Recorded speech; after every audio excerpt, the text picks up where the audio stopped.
Parfois, la manipulation de l'opinion se produit de manière inconsciente. Certains mots sont répétés avec enthousiasme dans les médias, sans que l'on discute jamais de leur sens. Démocratie, croissance, économie de marché.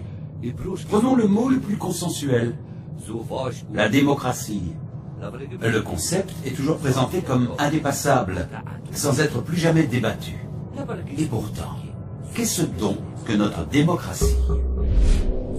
Actuellement, en Occident, on entend par démocratie un système dans lequel la population se répartit en classes sociales, des plus pauvres aux plus fortunés.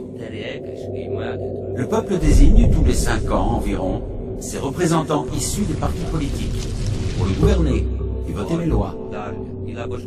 Ces pouvoirs sont issus des classes supérieures de la pyramide, soit les plus fortunés. On parle d'ailleurs de classe politique. Enfin, on constate que la reproduction sociale est la règle.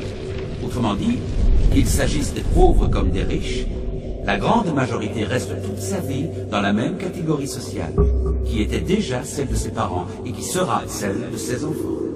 Si on regarde la démocratie du point de vue de la répartition du pouvoir selon le sexe, il se rend compte bien vite de la sous-représentation des femmes dans les instances du pouvoir, alors même qu'elles constituent la moitié de la population.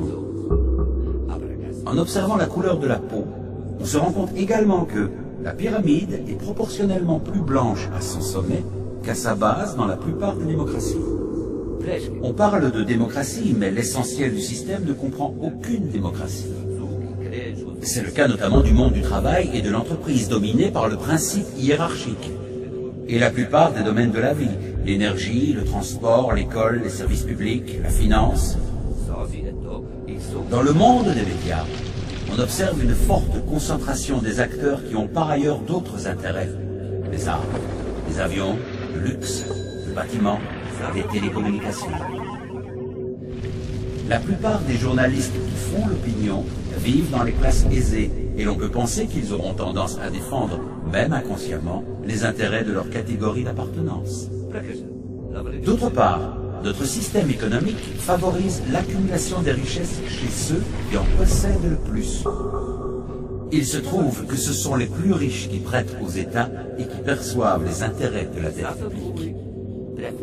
Aujourd'hui, les plans de rigueur qui réduisent les salaires et la protection sociale reviennent donc à faire financer par les plus pauvres la dette détenue par les plus riches. Si on élargit la perspective, on se rend compte qu'une idéologie politique et économique est imposée aux populations par des lobbies financiers, industriels, qui ne font que défendre leurs intérêts en dehors de tout processus démocratique. Nombre d'entre eux ont d'ailleurs des budgets nettement supérieurs à ceux de la majorité des États. Ils influencent les décisions politiques, les lois, et parfois même financent des partis politiques. Conséquence, rigueur, chômage et misère pour les uns, richesse en pleine explosion pour les autres.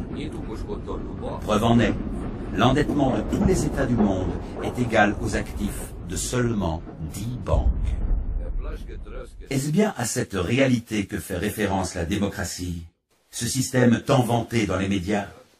N'y a-t-il pas là une forme de manipulation de la population? La vraie démocratie ne reste-t-elle pas à inventer? Mon nom est Lazarus et je vous souhaite bien le bonjour. Démocratie. Démocratie. Dans une démocratie, c'est le peuple qui est le maître. N'hésitez pas à commenter ou à partager ceci avec vos amis.